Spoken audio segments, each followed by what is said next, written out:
diseases. With today's lifestyle, Dr. Jaffer, the kind of lifestyle that we live a strange lifestyle as opposed to many years ago. Many years ago, things were just natural. You know, you're natural. You get up, you walk outside, you get the fresh air, walk down the street, walk to school sometimes when we were young boys in the primary school days. There were schools in every little village. People went to their basic education, or even going to college. We would take a taxi, a bus, you would travel, you get some kind of body movement. That's the point I'm getting at. Body movement, you know. We, rather than go and pick up a mango and an orange from the supermarket, we may walk down the street by a friend and pick a mango from the tree, an orange from the tree. These kind of natural movements keep the mind healthy, the body healthy, and the person healthier, plus the healthy fruit that we get. And I'm getting to a point, Dr. Jaffer, the healthy fruit that we picked from that tree. Now we live in a time that we are not so very physically active. We are not so very physically active, except in the gym maybe sometimes. But that food, you know, the orange or the mango that we picked from the tree, the friend's tree, the neighbor's tree, that's definitely much more healthier than the orange or the mango that we buy in some supermarkets. And I know that the ball is in your court to speak on whatever health issue you want. But as I'm opening up this discussion, that thought passed through my mind. And I hear this a lot of times. And whom do we talk to? The expert. You're the expert in this field. I have heard a lot of times that many of the vegetables or the fruits in supermarkets in nowadays time, we got to be very cautious in how they were grown. What could you share to our viewers about that? Because that is very important. Very important. If we think we're eating something healthy and it's not really healthy, I don't know. You got to share that with our viewers. In the olden days, you know, you were a chicken farmer, so you gave your chicken in exchange for the cabbage or the fruits your neighbor had. So we bartered, and we just did what we were growing ourselves. So everything was grown in your locality. There was no refrigeration. But now there is commercialization. Fruits and vegetables are produced in a commercial way. There is pesticides to stop them from going bad. So there are chemicals added from fungus taking place. So all these things are coming in. And also there is genetic modification of fruits and vegetables and animals also, of course. So we have to become conscious that we are going back to Mother Nature. She made everything for us, around us. So eat local, eat fresh as you can, eat grass-fed animals if you want animals rather than fed with just grains. So what you are trying to do is become local, eat fresh, and eat wholesome. Don't eat processed food like rice. Rice is covered with this nice skin, brown skin, you know, which has got protein and vitamins. But we take it off and we polish it and we make it white rice. Okay, we have got wheat, which is wholesome, but we take off the top and we make it white flour, you see, instead of taking whole wheat flour. So I want all of us to look at food to say, what is the natural form of this food? What is the best form of it? Number two is physical activity, like you mentioned. You know, I'm going to work every day. So why don't I take a bicycle to work? Or if I have to drive, then park your car far.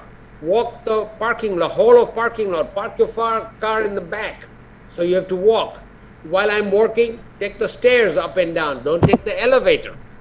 If you're going to visit a friend, he lives on the 4th floor, don't use the elevator. Use the 4 stories. Okay? If you go to a grocery store, park your car far and then walk a few rounds in the grocery store. If it's too hot or raining outside, you see, you can go to the mall and park if it's raining outside or too many mosquitoes or whatever. There is no excuse for physical activity, for fresh air, for fresh food, and it's not so much more expensive if you are smart. There are local farmers, you know, who bring things to the farmers market. That's a very good place to get fresh locally grown food. And there are other things, like a lot of your viewers are South Asians. We have got smaller arteries. We are more susceptible to heart attacks and strokes because our arteries are smaller than the rest of the world. So what should I be careful about? Diabetes, high blood pressure, high cholesterol, and insulin resistance. Let me address them all.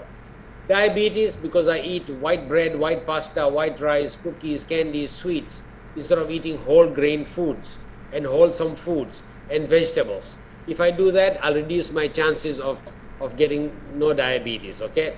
And if I got diabetes, I'm just getting smarter now. I'm taking care of what I eat. High blood pressure just comes. We don't even know up to now today why high blood pressure comes.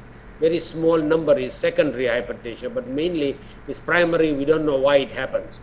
But once you got high blood pressure, take care of it. Take medicine. People don't like taking medicine because they don't have any symptoms. Diabetes, high blood pressure, high cholesterol are asymptomatic diseases. But please take care of it. How do you know you have all this? By visiting a doctor at least once a year. Get a health checkup so you know you have high blood pressure or diabetes.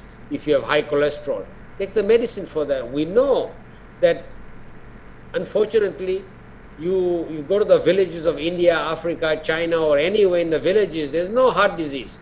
You bring that person to the big cities or to bring him to America, within 10 years, he has high cholesterol. Figure out why. We don't know, okay? We are still trying to figure out.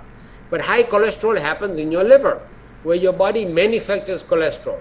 We used to think that just eating high cholesterol food was bad. It's not that bad. It's what your liver makes. That's the bad guy. It makes cholesterol. So now you take medicines to tell your liver, hey, stop making more cholesterol. So those are the cholesterol medicines you have to take. We don't have anything better yet, but if you're high cholesterol, we know you're going to end up clogging of your arteries. Your arteries get clogged, very soon your brain doesn't function, your arteries don't, your kidneys don't function, and then your heart's finally muscle dies when you get a heart attack. And that's how strokes and heart attacks are formed. The other thing is insulin. Insulin is a hormone that's a very good friend, because without insulin you would die, because when you eat food, it's digested and makes sugar. Now that sugar is in your blood, but insulin hormone is secreted in your pancreas and tells your cells to open up the door and let the glucose come in. Glucose is very important because it's the nutrition for your cells to work. But too much insulin makes you fat. So once you become fat and chubby and you don't exercise, you get resistance to insulin. So you make too much insulin. So that produces fat, and so the same hormone that's your friend now has become your enemy. So it causes more clogging of your arteries. If you've got diabetes, chances of heart attack and strokes are multiplied many times. So you see, these are the low-hanging fruit. Even in a country like America, which has got the best health system in the world, we only got 60% success in controlling of our diabetes or high blood pressure or high cholesterol. And can you imagine what happens in other countries where medical care is not as robust as in America? So what I'm telling you, viewers, is become your best doctor. Have a relationship with your doctor and ask him or her, tell her, look, I'm the captain of my ship and I own the ship, but I need a navigator. You as a doctor are my navigator. You help me navigate. If you think I need something, explain to me why. If you give me a prescription of medicine, explain to me why. Give me alternatives, because medicine or surgery is not always the answer. There are other answers, okay? Don't go for surgery or medicines easily. But if you need it and you understand why you need it, then take it religiously.